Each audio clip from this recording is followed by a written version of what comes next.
In a big courtroom in New York City, a rich and famous man sits under bright lights. Outside, cameras are flashing. Inside, everyone is quiet and tense. This isn't a music show. This isn't just a headline. This is the trial of Sean Diddy Combs. And this is the story of a woman called Jane Doe. He's not holding a microphone today.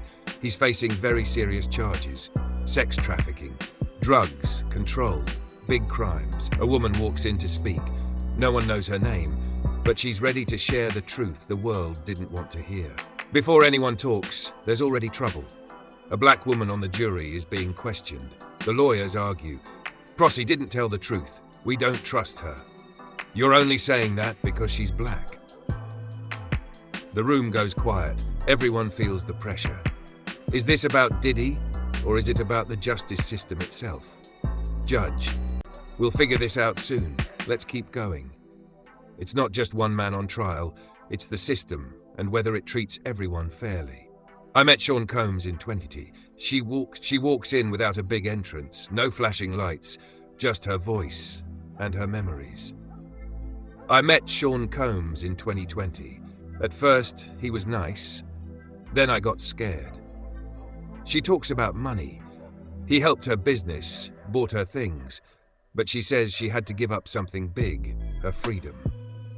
He made me feel like I couldn't do anything without him. You were making money. You had your own business. You got child support. Why did you stay? Because he made me feel like I needed him. That's what abuse looks like. Some people say she lived in luxury, but others see pain hidden behind pretty things. She called them freak-offs, nights with adult stars, nights she says she didn't choose. He told me to make it unforgettable. I wanted to leave. He said I owed him. You planned it.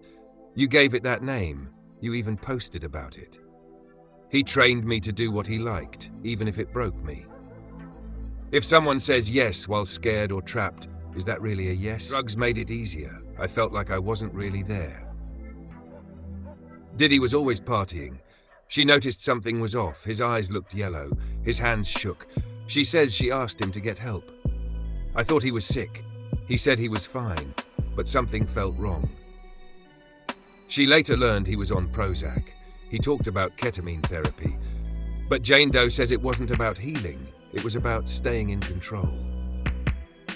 Was he trying to get better, or using medication as a mask?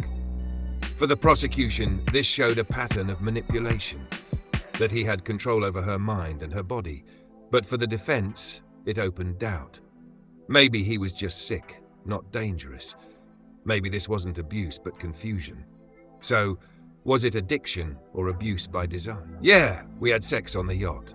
Crazy night. You know the vibe. He lied. I thought we were just seeing each other. To Diddy, it was a wild night, just a joke on a podcast. To her, it felt like betrayal. The prosecution says this proves how careless and cold he was.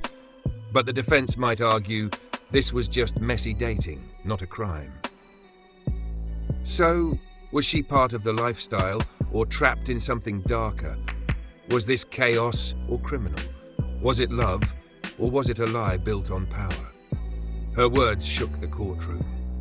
But in the end, did Jane Doe help the case against Diddy or create more questions? He wanted to know everything, where I was, who I talked to, what I wore. She says Diddy checked her phone. He told her what to post online. He picked out her clothes, even told her when to smile. I started to forget who I was. I was just who he wanted me to be. For the prosecution, this shows control, not love. But the defense may say she stayed, so it couldn't have been that bad. Is it still control if you can't see the chain? She says it happened during a trip to the Bahamas. A fight, a slap, a shove. She ended up on the floor. I cried all night. He told me no one else would love me. No charges were filed, no photos, no police, just her word and his silence. The prosecution uses this to show a pattern of fear, but the defense will say there's no proof, just a bad memory. So, who do you believe when the only witness is pain? He gave me money, not for help, for silence. She claims she was offered $100,000 to stay quiet, to walk away. Sounds like a business deal, not blackmail. Jane Doe, he wanted me to disappear.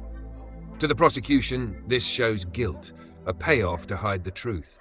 But the defense may argue it was kindness, a gift, not a bribe. Was it hush money or healing money? I signed an NDA, I didn't understand it. An NDA, non-disclosure agreement. A legal paper saying she couldn't talk. I felt trapped, like if I told anyone, I'd get sued or worse.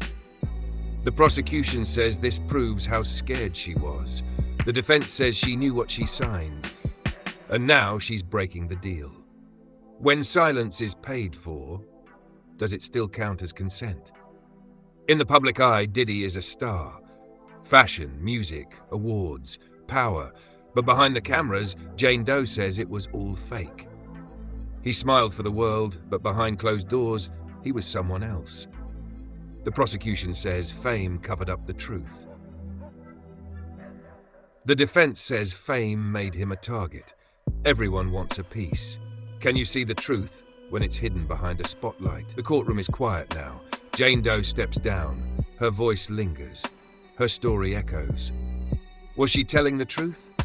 Was this a case of control, abuse, and fear? Or a twisted relationship gone wrong?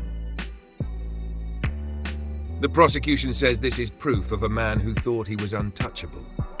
The defense says it's just a breakup turned bitter, a woman who wants revenge. Now it's up to the jury, but the world already has its eyes on the verdict.